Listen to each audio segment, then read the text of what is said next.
زعيم فونشال وصاروخ ماديرا، كابيتال السي آر 7 الدون كريستيانو رونالدو دوس سانتوس أفيرو، هو لاعب كرة قدم برتغالي يلعب كمهاجم بنادي ريال مدريد الإسباني، وهو قائد منتخب البرتغال لكرة القدم. يعتبر كريستيانو رونالدو اللاعب الأغلى في تاريخ كرة القدم والأفضل في العالم.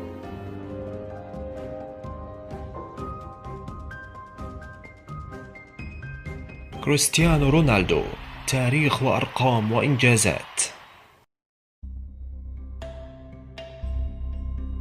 ولد كريستيانو رونالدو في 5 فبراير لعام 1985 في سانت أنطونيو، وهو حي من أحياء مدينة فونشال ماديرا البرتغال.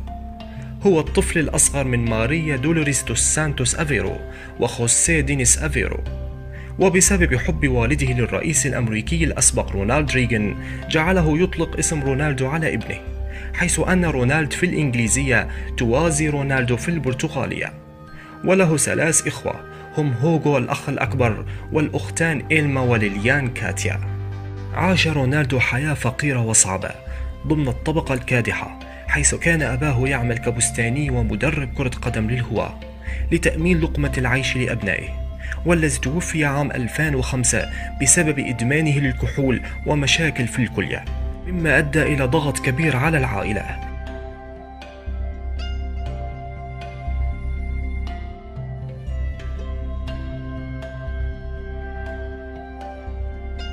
بدأت مسيرته كلاعب في سن مبكرة في نادي أندورينا عندما كان في سن 8، حيث لعب لموسمين قبل أن ينتقل إلى نادي ناسيونال ماديرا في عام 1997. وبعدها خطى كريستيانو رونالدو خطوة كبيرة بانتقاله إلى نادي سبورتينغ لشبونة أحد عمالقة البرتغال، وتفجرت موهبته فيه، الأمر الذي أدى إلى اهتمام مدرب نادي مانشستر يونايتد الإنجليزي ألسير فيرغسون، والذي جلبه بمبلغ 12 مليون جنيه استرليني، أي ما يقارب 15 مليون يورو عام 2003. وفي الموسم التالي فاز رونالدو بأول ألقابه مع النادي، وهو كأس الاتحاد الإنجليزي لكرة القدم.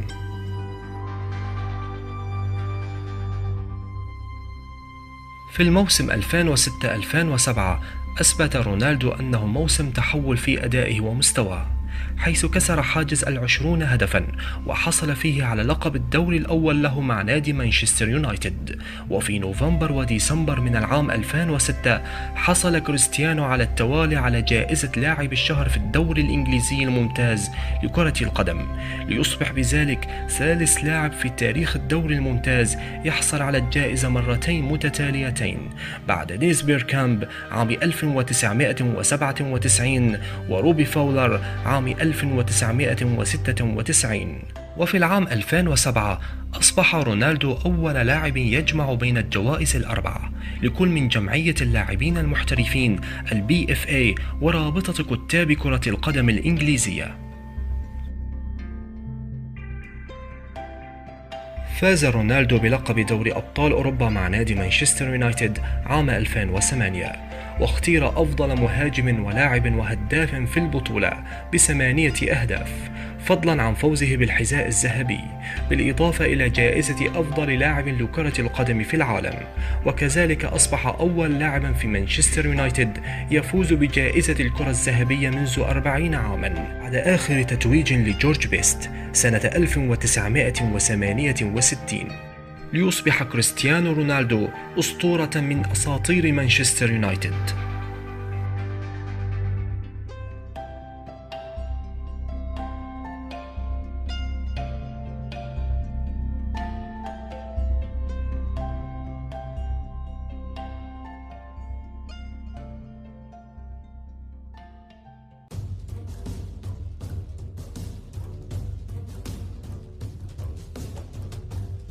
في 26 من يونيو أكد نادي ريال مدريد أن كريستيانو رونالدو سينضم إلى النادي في 1 يوليو 2009 قادما من مانشستر يونايتد مقابل 94 مليون يورو. تم توقيع عقد مدته 6 سنوات، والذي بموجبه يحصل رونالدو على 11 مليون يورو سنويا، وتبلغ قيمة فسخ العقد مليار يورو. وفي 27 من يوليو لعام 2009 تم الاحتفال بقدوم كريستيانو رونالدو للريال في ملعب سانتياغو برنابيو بحضور أسطورة ريال مدريد ألفريدو دي ستيفانو وأسطورة البرتغال أوزيبيو دي سيلفا، وبحضور جماهير كبيرة بلغت حوالي 80 ألف مشجع جاءوا للترحيب بكريستيانو في عرض تاريخي متجاوزا الرقم الذي سجله أسطورة الكرة الأرجنتينية دييغو أرماندو مارادونا ب75 ألف مشجع عندما تم تقديمه في ملعب ساندوني بمدينة نابولي.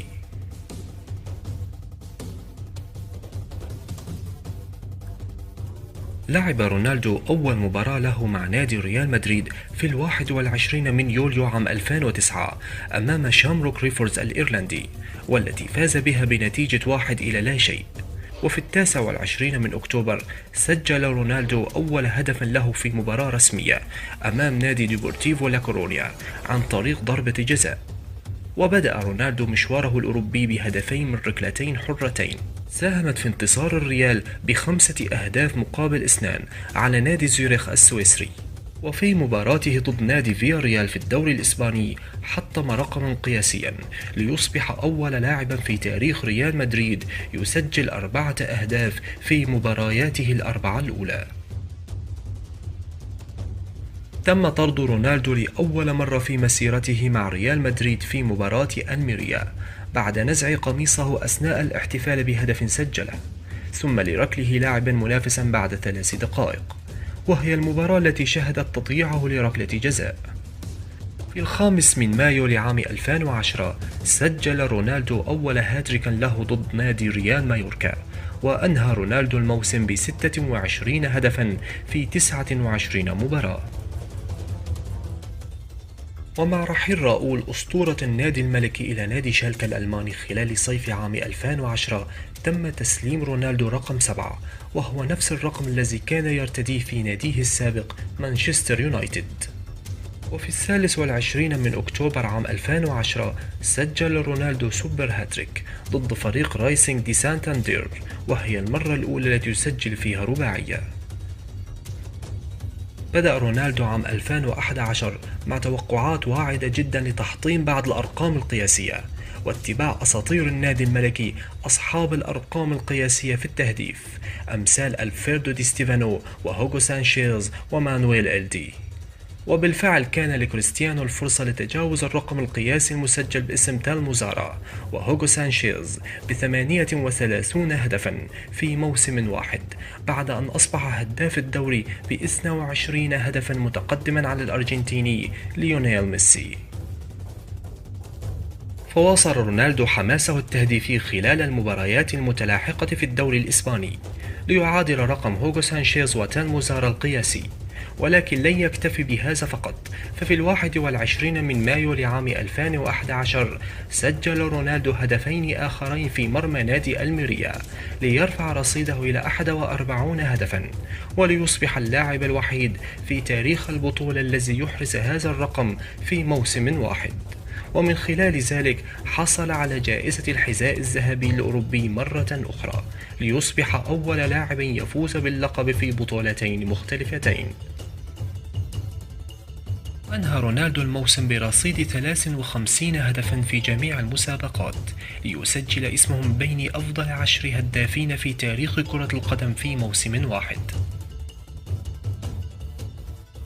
حقق كريستيانو رونالدو مع ناديه ريال مدريد لقب الدوري الإسباني وكأس السوبر الإسباني وكأس السوبر الأوروبي وكأس العالم للأندية مرة واحدة وكأس ملك إسبانيا مرتين ودوري الأبطال مرة واحدة، عندما تغلب النادي الملكي على أتلتيكو مدريد ب4 أهداف مقابل هدف واحد عام 2014.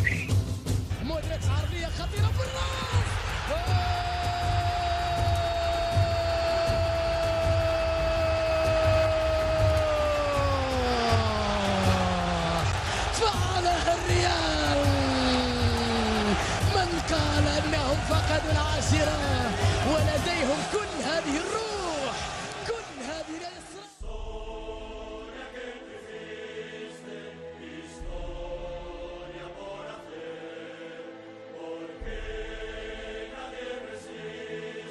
حقق كريستيانو خلال مسيرته الكروية حتى الآن العديد من الإنجازات، أهمها كأس أبطال أوروبا مرتين، كأس العالم للأندية مرتين، كأس السوبر الأوروبي مرة واحدة، الدوري الإسباني مرة واحدة، كأس الملك مرتين، كأس السوبر الإسباني مرة واحدة، الدوري الإنجليزي الممتاز 3 مرات، كأس الاتحاد الإنجليزي مرة واحدة، كأس السوبر الإنجليزي مرتين، الكرة الذهبية 3 مرات، أفضل لاعب في أوروبا مرة واحدة، جائزة أفضل لاعب كرة قدم في العالم مرة واحدة، الحذاء الذهبي 4 مرات، جائزة البيتشيتشي 3 مرات، جائزة فيفا برو مرة واحدة، أفضل هداف في العالم مرتين، الكرة الذهبية في كأس العالم للأندية مرة واحدة، جائزة برافو مرة واحدة، التشكيلة المثالية لل11 لاعبا في الفيفا 9 مرات. وسجل كريستيانو رونالدو خلال مسيرته الكروية 539 هدفا.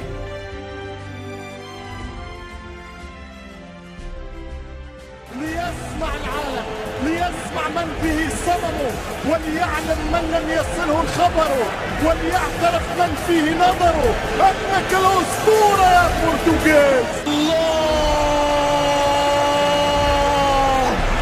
بكل الوضعيات، بكل الطرق، بكل الأماكن، بكل الوسائل، هو الكل في الكل، هو كل الأرقام، هو كل الأهداف، هو الهجوم، هو الدفاع، هو الريال، هو الفريق، هو الهاتريك، هو النجم عليه